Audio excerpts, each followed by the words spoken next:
This episode of Capes and Lunatics is brought to you by Tweaked Audio. Get awesome headphones, go to tweakedaudio.com and use the coupon code Southgate to get 30% off, free shipping, and a lifetime warranty. Or you can get there through the link on our website, southgatemediagroup.com.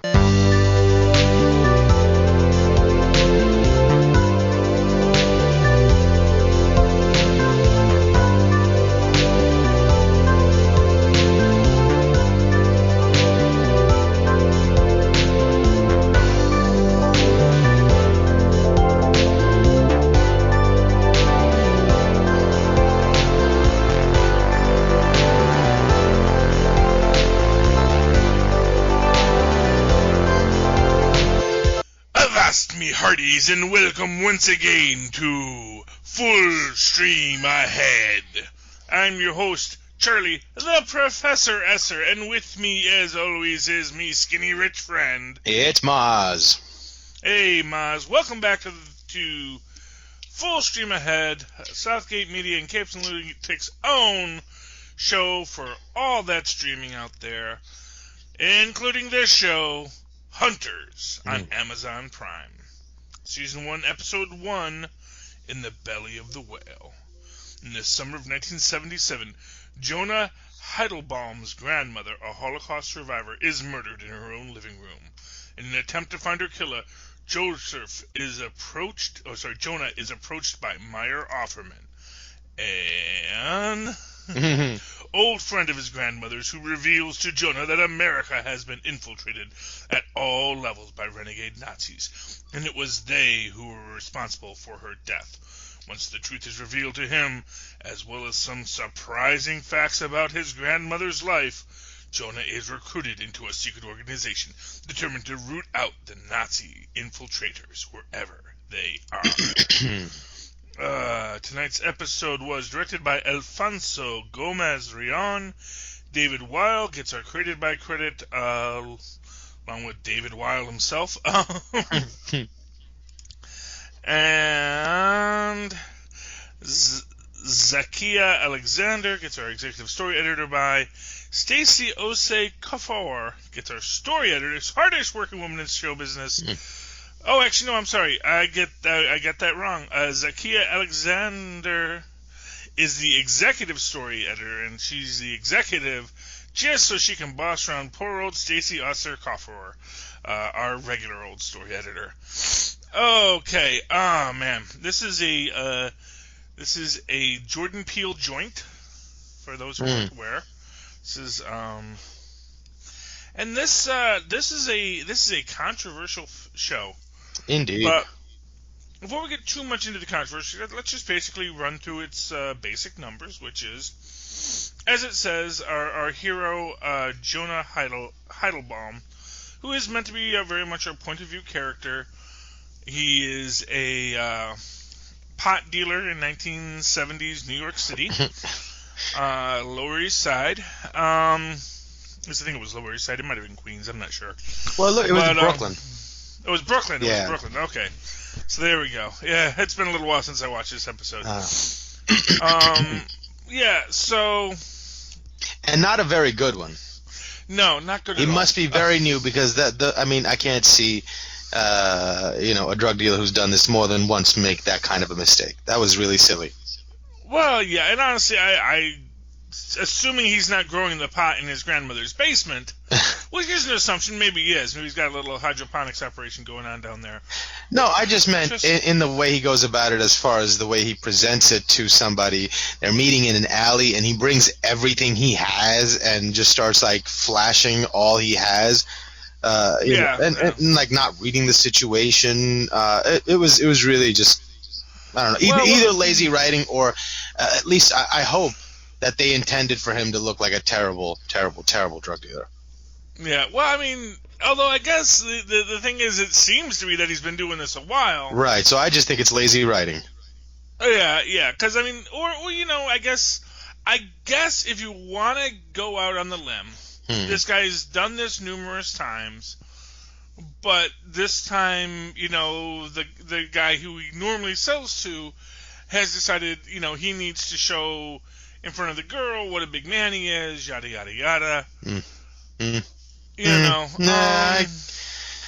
Yeah, I guess.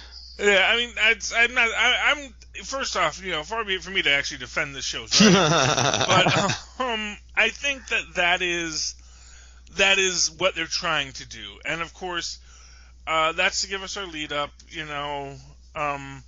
I guess he doesn't show all of his pot or did he get it back from the guy? Because his grandmother finds the pot later. Oh, that's true. So he must have, yeah. And I thought that was awfully nice of that bully. Yeah, well, Again, something that didn't make any sense.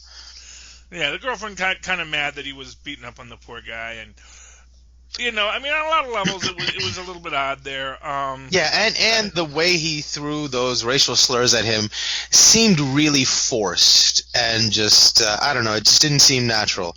It seems like, hey, we're trying to make a point. Look at how terrible these people are, but let me find a really convenient two-word way of getting that across to you.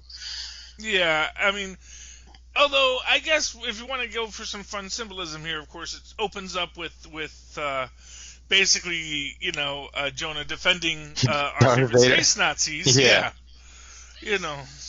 Well, but that's sort of and I guess, and for what it's worth, that is sort of an interesting take on it. In our modern world, we get very much obsessed with the idea of space Nazis, and it's easy to forget that, no, as much as we call out Nazis nowadays, they used to kind of be the symbology of the stormtrooper in and of itself didn't always shout that at people, even Jewish kids in the 1970s. Yeah, so, I mean, I don't know if I get the that you can equate that the Darth Vader and the that whole thing to Nazis, because they didn't have a racially motivated agenda. That wasn't about any, it was no. Well, I don't know. How many Gungans did you see on the Death Star? Oh, that's interesting. Yeah, did you ever see any? I mean, not even that they're all white, but any non-humans in a place of power in the Empire. I mean, that doesn't count the prequels. Darth Maul doesn't count. Oh, well, that's true. Although it's always assumed that they were humans. Yeah. Interesting. All right. Yeah. So I mean, there's ways you can interpret it. Honestly, it's just you can run it all off to cheap effects and things like that. Except it's not like they didn't have lots of other aliens in this. It's just that there's only so much you could do with the other aliens, especially if you're going to have them in major scenes throughout. It's not until really not until they get the budget for Return of the Jedi, which is really when they really got a big budget, that they could actually have a character like Admiral Akbar, or even Jabba the Hutt. A lot of this stuff just was not feasible until Lucas actually got a decent enough budget to do something like Return of the Jedi, and then everyone just said he sold out with that one because he had Ewoks in it. So but actually, I am mistaken. That is not where this story starts. We're starting with Jonah. It actually starts with the undersecretary at his barbecue. Oh yeah, what a great scene that was. That really got me excited. Although even then, and that's the thing, it's like there is this almost surrealistic quality to this show. Absolutely. Because when I'm watching that, I'm thinking, oh, this is this lady's nightmare. This is a dream sequence for this girl. Yeah. That she goes there and she sees the Nazis, and then he pulls out the gun and he shoots his entire family. Yeah. Again, just like that scene in the alleyway, it just seemed over the top. Like they build the tension up so well because you think you're going to get a real world reaction to this situation, but instead you get a not a cartoon, but like a very simplified version of that situation. Oh, he just shoots everybody. Okay. There was no dealing with the fallout, dealing with the tension. They built that up to be a really great scene, but they, again, I think took the easy way out there. Yeah, well, they really definitely when you have the guy talking about this with his cleaner who comes later, yeah, and just where it's just that complete sociopathology that he was with this American woman, how disgusting it was to be with her, and their little bastard children, all that kind of stuff. Or half-breed children, sorry. I saw before that scene and the way it built up to it was really, really well done. And when he does actually start shooting everybody, because the first time I saw it, I was that the whole scene goes on, and I'm like, oh, I hope he didn't shoot those kids. I hope he didn't shoot those kids. Upon Sepkin watching, he first shoots his wife. Like, of all the people, the first person he shoots is his wife and then his 3 kids. There's 3 extra shots. They don't show it, but he shoots 3 shots real quick, and then you see later their bodies floating. And but the second time around, I caught, oh, okay, those were his kids that he shot right there. Yeah, he shot everybody. It was really, it's really messed up. But that's our introduction to this, and this is where it does run into its criticism, because to get into its criticism, there is where basically once we get the whole reveal of who Offerman is and what the stories he tells, they want to tell these stories about not, and it's one of these things where it is intentionally a Tarantinoized universe, and it does borrow heavily from the Nazi-exploitation genre, which, I have worked in that field before. And, and I'm not going to say, because that's the thing, when I did my film, there were horrors, and it was really meant to be about that heightened reality of the Nazis, which is a common theme in Nazi exploitation. That no matter how bad real Nazis were, you wanted to up the game and put it and take it to that level of cartoon supervillainy. The difference is that when my character Helmut Schultz is doing his diabolical experiments in Stalag 69, it's Stalag 69. It is a fictional location. Ilse She-Wolf of the SS, same kind of concept. It's creating this fictional universe within the horrors. Now, in this case, what they do instead is they take actual Auschwitz and they manufacture a horror there, the human chess game. Yeah. And I think, here's the thing. I think that they really could have gotten away with it. The idea of the chess match, all that kind of stuff. Where they hit the wall is they took away autonomy from the victims, because in the fact that all of the prisoners wind up having to kill each other, you take away that autonomy. You add to that the fact that apparently people could sneak out of the camp to go figure out what was going on. Witness and it's like, you can't just sneak out of a concentration camp. Yeah, the part that bothered me about that was when I first saw it, I was like, wow, what an insanely horrible thing to do. And I was like, man, that's really terrible. And it really, I was like, moved by it. And then later I read that isn't something real that happened. That's something that they just made up. Yeah. And I was like, that really does a disservice to, like, because now you've injected fiction into it, and people will think other things that are talking about it, oh, they just made that up, so it's not a good thing to, so it just, and there's tons of actually horrible things that you could have chose from that they did that would have been more interesting and more moving and would make the violence more worthy or relevant, or deserved. But again, just laziness for, I have a cool idea. Wouldn't it be cool if the Nazis, it's I don't know. Yeah, and like I said, had they set it at a fictional camp, I think they could have gotten away with it. If it hadn't been Auschwitz, had they come up with, at the, the Messerschmitt's camp, gone into a different take on it, a different suggestion to say, this is just this is an insane horror that happened at another camp.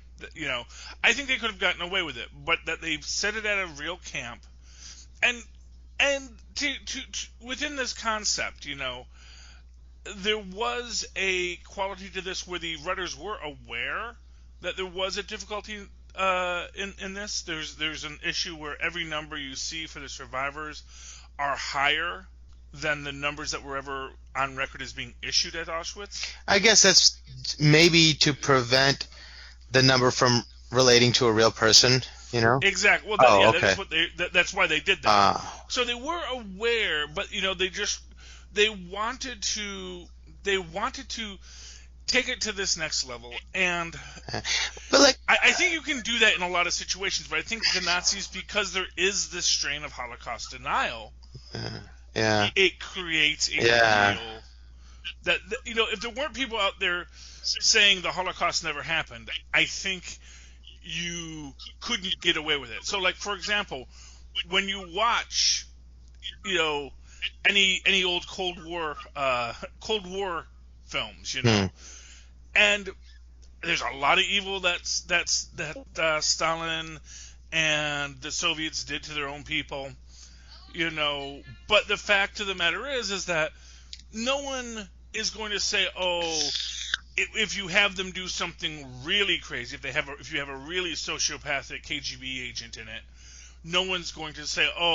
well, that's horrible, because no one's trying to say the KGB weren't horrible. There's no one out there saying, no, KGB were just misunderstood. It's pretty much well documented although who knows, maybe in the near future, maybe that might not be the case anymore, and, when you think of things like, the horrors that, honestly, when it comes to the horrors that Stalin actually did perpetrate on his own people, like the the manufactured Ukrainian famine, and the horrors that came from that, anything you can say about that is good for people to know, even if you have to have a heightened reality to it. The thing with the Nazis is, there was a great line in an article I was reading on this regarding, this was in the Slate's review, where they make the point, they were talking about the dentist who would do things that would make Mengele squirm. Like, why does he have to be worse than Mengele? If you wanted to introduce the fictional dentist, and to be fair, they didn't complain about that thing, because they knew, okay, once it's fictional, there is a space. But once you start saying this is the reality, that this is what this guy at this place did, and it's a falsehood, suddenly it becomes problematic for those whose job it is to prevent denial of the Holocaust. So, and it's a tone-deaf reality of it. And I think this is sort of shows the problem with streaming, especially this binge streaming situation. How so? Where, so essentially, this episode could have come out. We could have gotten the backlash. And then before the next episode dropped, there could be discussions at Amazon's like, okay, we kind of stepped in the wrong way. How do we want to fix this in the next thing? And obviously they can't reshoot the whole show, but they can start to look at what they might have done, how that came across poorly. It would also give them the chance to give a bolder announcement, like, even having a whole point at the start of this, the reality of the Holocaust is undeniable, but this is a story meant to show the heightened reality of a stylized world in a Tarantinoized universe. But it's almost like it only enters that stylized world when they choose to. The rest of it is done with like a modicum of honesty that it engrosses you in that way, and then all of a sudden you got to one scene, and all of a sudden it doesn't make sense. Like that guy shooting the darts at him. That's it just seemed like it was too self-indulgent for somebody who thought they had a really clever idea. Yeah, and that is, I do think that is where they had a problem with this. I know, and not for nothing, I'm just going to say this. I think the first episode goes on too long anyway. It's an hour and a half of an episode, and that is a lot. And I think to get shorter as time goes on, but it's like that's a lot of content to shove into it. And if you're going to make people watch that much content on a streaming show, because if you're going to put a 2-hour movie on there, I can go watch a 2-hour movie. But if you're going to put that much content in there, you better make sure that this is all content that people are going to be able to enjoy and embrace, and you got to think around what problems might show up later. But like I said, I think that if they had the opportunity to pause before they went to the next episode, they might have been able to solve some of these problems, but they didn't, and it's all out there. And then their only option was really to defend it, and I think the problem then is that it's like, anytime you try to defend what is essentially the indefensible, it's like, you can't, and there was that great, if you watch the Las Vegas debate, and Bloomberg is having a very poor time up there, and he says, "Oh, none of the very few of the non-disclosure agreements involve me. Mostly they were just people who said who didn't like the jokes I told." And it's like, you're not helping your case, right? You still don't get it. Yeah, well, it's like when Mitt Romney said, "Oh, we got binders full of women." We had to find women. We couldn't find qualified women, so I said, "Get me a binder full of women," and still didn't hire them. So it's like, it doesn't help your case if you're trying to defend something that really isn't defensible from its own perspective. That you have to build beyond that. But to that extent, I mean, also in kind of a culmination to this episode, we find out that the toy store owner, who is, we believe, the person who killed the grandmother, that's definitely what they imply, right, was also the commandant who set up the human chess game and all this kind of stuff, and gets his comeuppance at the end. And then we get our big reveal that, Myra Offerman, who is a very rich man, is funding his own group of, Nazi hunters.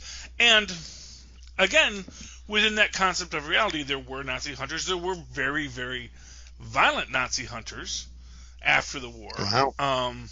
Oh yeah. Well, there are actually stories of, groups of people that, said, well, maybe we should just go kill 6 million random Germans, that whole eye for an eye kind of concept. That kind of stuff never caught on.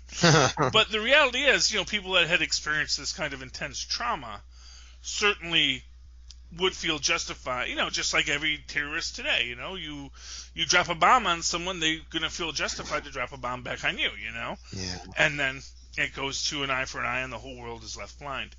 But within this whole mishigash of a show, I do think there was probably something good there, but I think that some poor artistic choices were made, and I don't think they were made from a negative place. I think they were made from a place of, we really want to have this fictional narrative, this fictional universe. We really, we want to go beyond what the Nazis actually did, because we need to show how evil they were. And the problem is that, you can't out-Nazi a Nazi.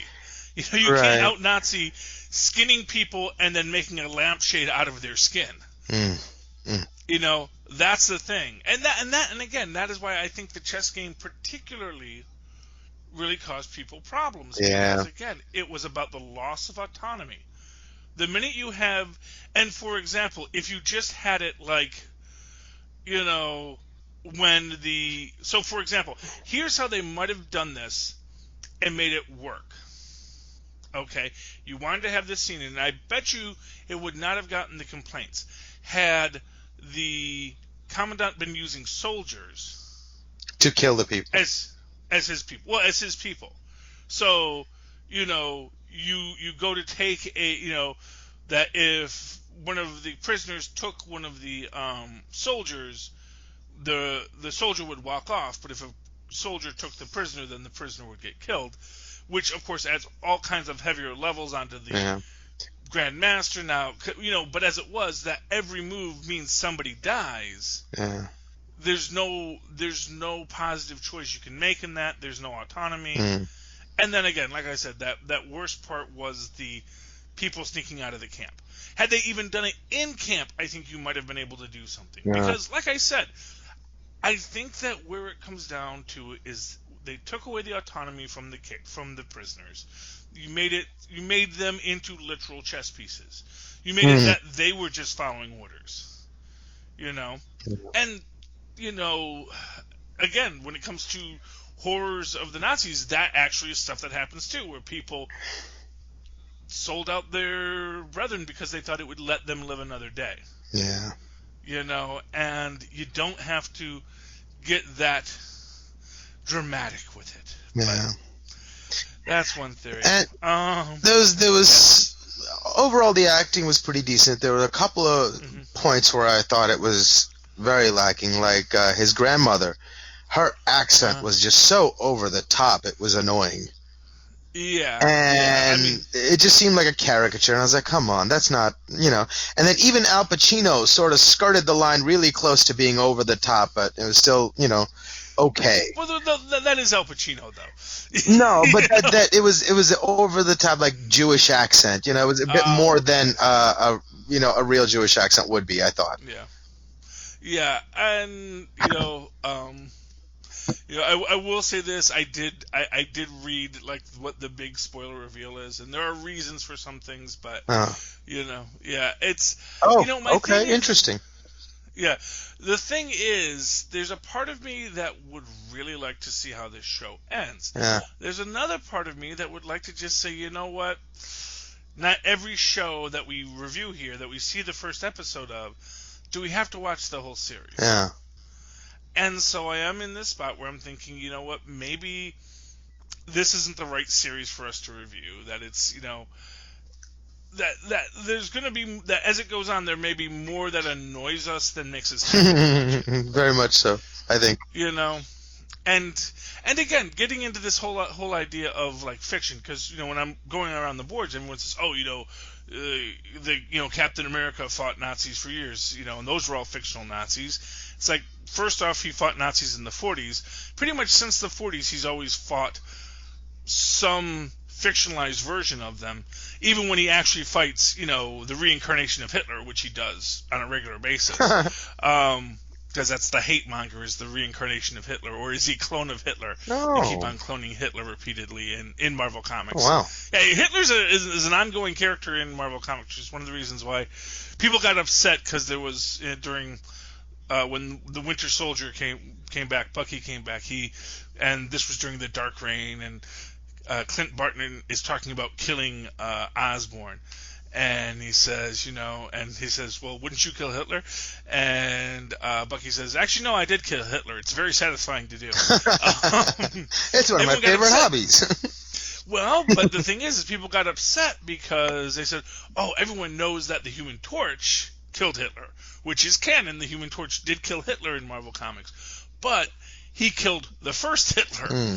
And then we see a few years, then after that, we see when we first find out about Hitler being cloned repeatedly. That's in a Fantastic Four issue where someone off screen shoots Hitler.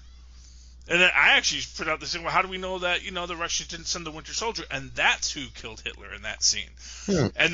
And then numerous other times he's come back, and Scourge once killed Hitler because he was another cloned reincarnation Hitler character, the hate monger during the just as part of the just before it was actually right at the start of the Secret Wars 2 arc with the Beyonder returning to Earth.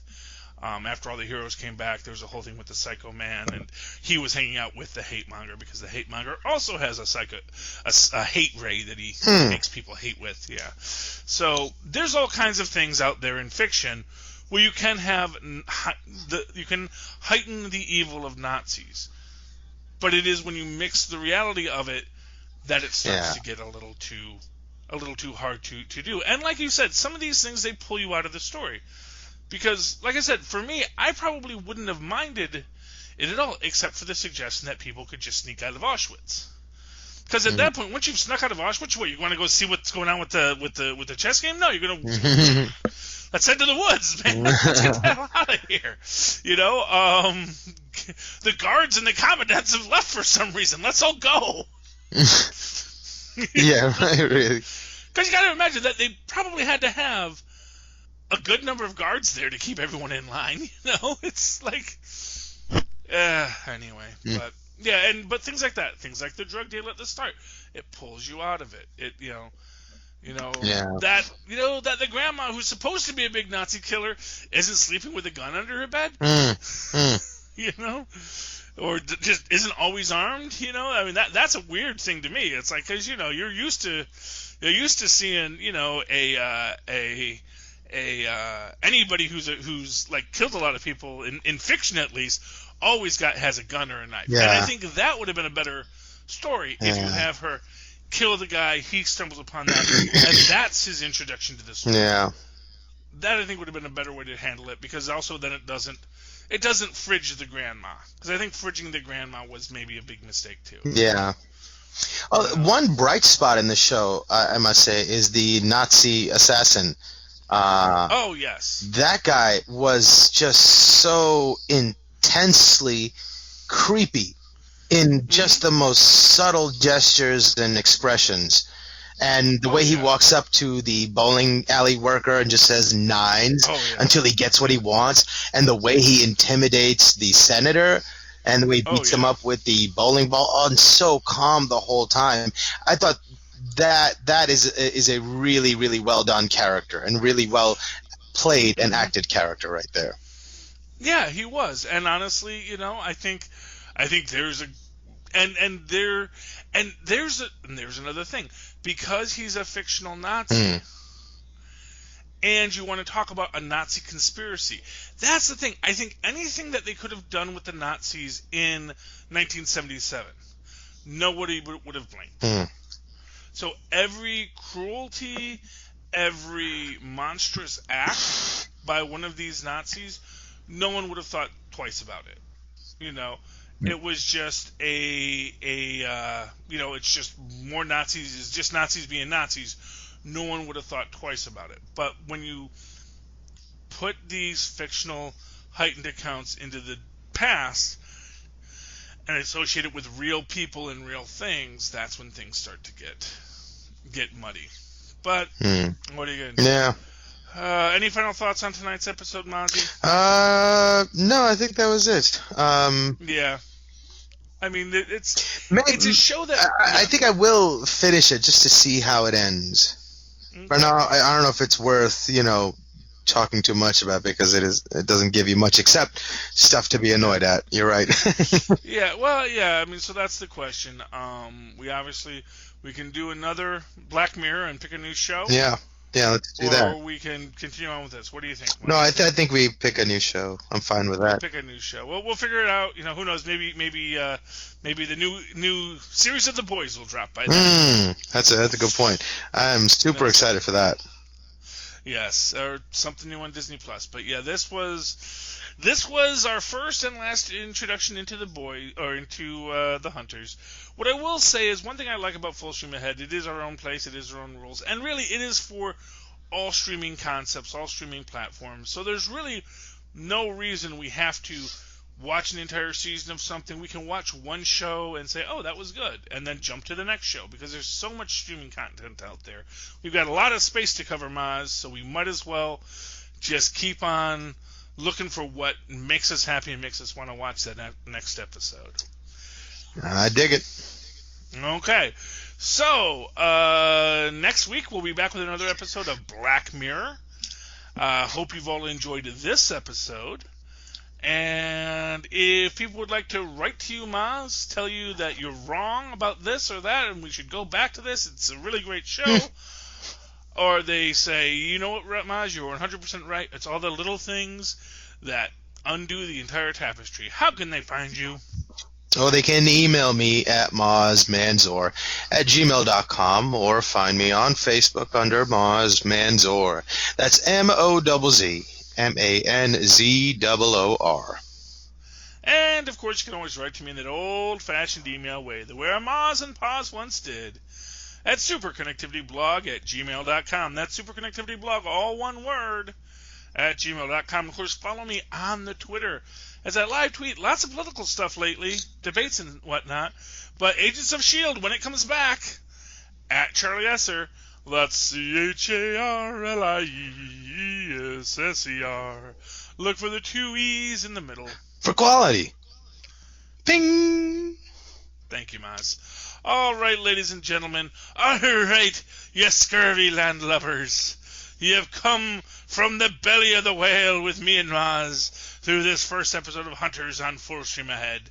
Join us again next week when we'll find a new adventure as we go full stream ahead.